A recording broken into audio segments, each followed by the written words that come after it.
नमस्कार किसान भाइयों, इस समय मौजूद हैं जिला उद्यान अधिकारी कन्नौज CP अवस्थी जी हमारे साथ मौजूद हैं। और आज किसान भाइयों जानकारी लेंगे कि ये आलू की निकासी प्रेजेंट टाइम कितनी हो चुकी है और इस समय किसानों को कौन सा कदम जो है आगे बढ़ाना चाहिए। और इन सब बातों को लेकर के आज जिला उद्यान अधिकारी जो हमारे कन्नौज ज़िले में इस समय तैनात हैं, इनके माध्यम से जो जानकारी निकल के आएगी जो किसानों को इस समय करना क्या चाहिए, क्योंकि बहुत सारे किसानों के मन में जो अफवाहों जैसी माहौल जो है बने हुए हैं और किसान घबराया हुआ है कि भाई कोई बोल रहा है कि आलू थोड़ा सस्ता हो गया, बहुत सारी चीज़ें हैं। तो उन सब चीज़ों के जवाब जो है आज सर से जानेंगे कि आज सर का क्या मतलब मायने रखते हैं ये और कौन सा कदम जो है उठाने के लिए आप सभी किसानों को बताने वाले हैं। चलिए पहले बात करते हैं हम लोग कन्नौज के बारे में। कन्नौज में जो आलू का भंडारण हुआ था उसका क्या पिछली साल और इस साल की तुलना में लगभग कितना मीट्रिक टन का एवरेज अंतर है? नमस्कार किसान भाइयों जी। पिछले बार और इस बार में आलू के उत्पादन में लगभग 15% का अंतर था। पिछले बार ज़्यादा था उत्पादन, इसीलिए भंडारण भी पिछली बार लगभग 15,20,000 मीट्रिक टन हुआ था। इस बार लगभग 14,15,000 मीट्रिक टन हुआ था। अच्छा, भंडारण भी कम हुआ था। नहीं, किसानों के बीच में एक भ्रम है कि कन्नौज जिले में कोल्ड नए बन गए तो थोड़ा थोड़ा कम हुआ, पैदावार पिछली साल जैसी है। तो हमें लग रहा है कि पैदावार पिछली साल से कम है। लगभग कितना? पिछली साल से 10-15% कम है 10-15% उत्पादन। और जहाँ तक निकासी की बात है तो बहुत अच्छी चल रही है, पिछली बार से अधिक चल रही है निकासी। और किसान भाइयों से यही सलाह है कि वो लगातार अपनी निकासी करते रहें अपने आलू की। सर, जैसे कि किसानों के मन में एक जहन चल रहा है, विचारधाराएं जो है अलग अलग किसानों के मन में एक अलग अलग विचार है। कई किसानों का मानना तो यहाँ तक है कि किसान अभी इस समय घबराया हुआ है। जैसे कि आलू के भाव में सर कुछ गिरावट, कुछ सुस्ती देखने को मिली है कुछ पिछले एक सप्ताह से। तो ऐसे में सर किसानों के मन में एक हड़बड़ाहट जो है पैदा हो चुकी है और किसान अचानक से सभी कोल्ड स्टोरेज की तरफ भागने लग गए हैं। किसानों का मानना ये है कि आने वाले समय में रेट कुछ ज़्यादा गिरावट हो सकती है और आलू जो है फंसने के चांसेस हैं। तो सर इस पर आप क्या कहना चाहेंगे? किसान भाइयों से मैं लगातार पिछले दिनों से भी सलाह देता रहा हूँ कि वे अपने आलू की लगातार निकासी करें, डंप बिल्कुल ना करें।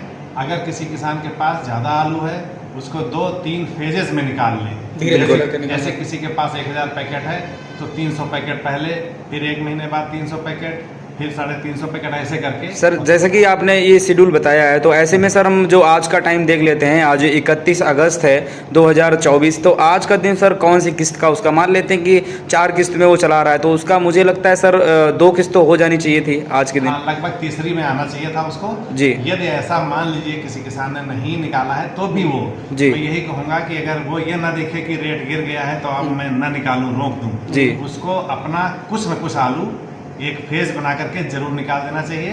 अगर उसे लग रहा है कि आगे बहुत बढ़ जाएगा जी, तो कुछ आलू रख ले।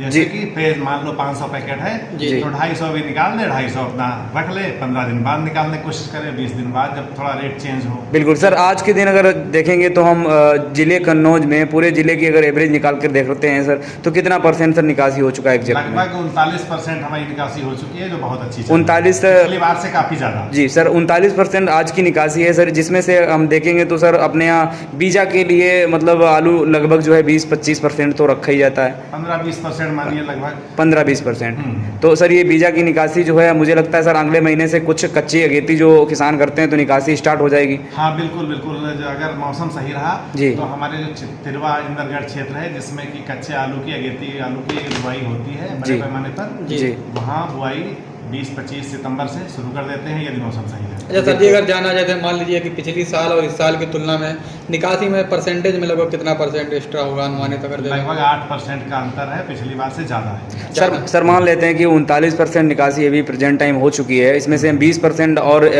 बोल देंगे कि चलिए कि ये बीजा का हो गया, तो कुल मिलाकर के 59-60 के आसपास एवरेज पहुँच रहा है जाकर के। सर जो आलू बचा हुआ % है, मान लेते हैं 40 बच गया या फिर एवरेज निकालेंगे जिस हिसाब से अपना कोल्ड स्टोर भंडारण हुए थे, तो सर जो आलू बचा हुआ है क्या लगता है उसके लिए पर्याप्त समय आराम से सर निकलेगा जो आने वाले समय में अभी क्योंकि 2-3 महीने तो पूरे दिख रहे हैं? किसान भाइयों को यही सलाह है कि वो इसका ये मतलब नहीं कि घबराहट में भी आ जाए, बिल्कुल, मगर ये भी नहीं कि डंप करें। बिल्कुल देखिए अगर बात की जाए सीधा है जी कि वो फेजेस बना करके, बिल्कुल। चरण बना करके वो जी किस्तों सर, में निकालते रहे। जैसे कि सर मुझे लगता है भी ना, बिल्कुल लेकिन डंप भी ना करें। डंप नहीं करें, मतलब कि जिस रफ्तार से अभी तक निकासी करते चले आ रहे हैं, मुझे लगता है उसी कदम को अपनाते हुए आगे बढ़ना चाहिए। नहीं, कुछ किसान भाई तो बहुत ही होशियार हैं। वो जब बीच में काफ़ी बढ़ा था मंडी का रेट, उसी समय उन्होंने लगभग पूरा निकाल दिया था अपने बीजा छोड़कर। बिल्कुल बिल्कुल ऐसा हमने काफ़ी लोगों से सर्वे किया तो मुझे ऐसा लगा।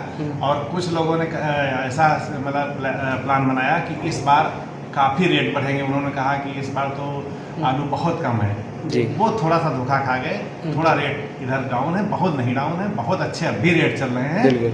और जिन्होंने पूरा का पूरा रोक रखा है उनसे मेरा यही कहना है जी कि वो अब भी घबराए ना, लेकिन रोक ना रखें, धीरे-धीरे करके उसको धीरे-धीरे निकालना शुरू कर दें। जी। और उनको अगर लग रहा है कि लास्ट में बहुत बढ़ जाएगा तो कुछ हिस्सा 1/4 हिस्सा अपना रोक लें। जी बिल्कुल पूरा बिल्कुल ना रोकें, जी। धीरे-धीरे लगातार निकालते हैं। बिल्कुल। तो सर मेरा एक और सवाल आपसे रहेगा सर, जैसे कि अगले महीने ही आलू की निकासी, आज से 5 या 10 दिन बाद जो है आलू की अगेती वाला जो बीजा है वो निकासी होने लग जाएगा। तो बीजा प्लस निकासी बीजा भी होगी, और जो अपना साउथ की मंडियों वगैरह लोडिंग वाला जो आलू होता है उसकी भी निकासी चलेगी।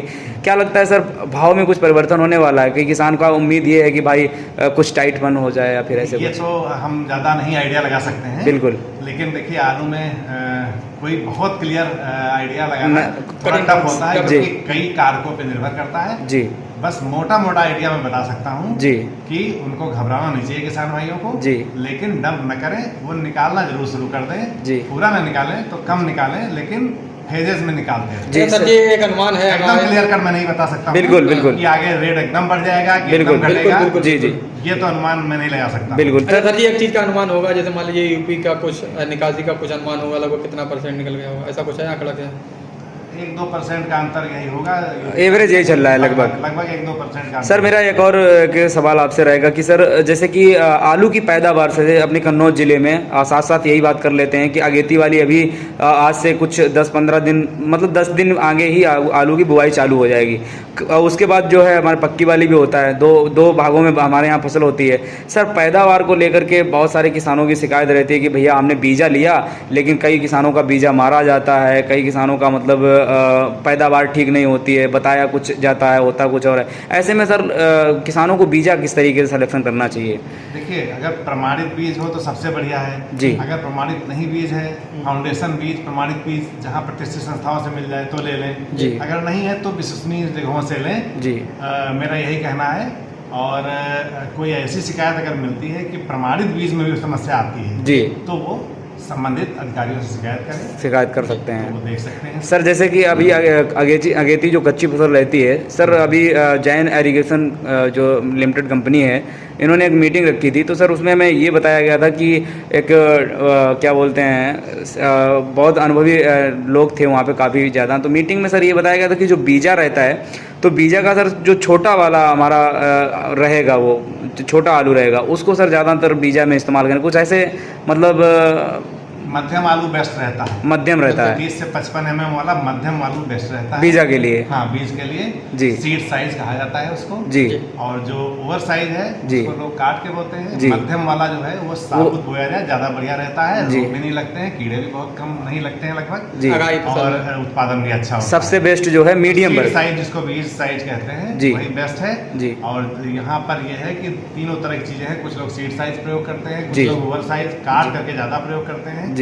जो जिसमें कि अगेती में अगर काट के प्रयोग किया गया है तो निश्चित रूप से वो सड़ने की संभावना है यदि मौसम जरा भी खराब हुआ बिल्कुल और या गर्मी ज्यादा हुई है। सर किसानों को सीड साइज और साबुत बोए तो ज्यादा बढ़िया रहेगा। बिल्कुल।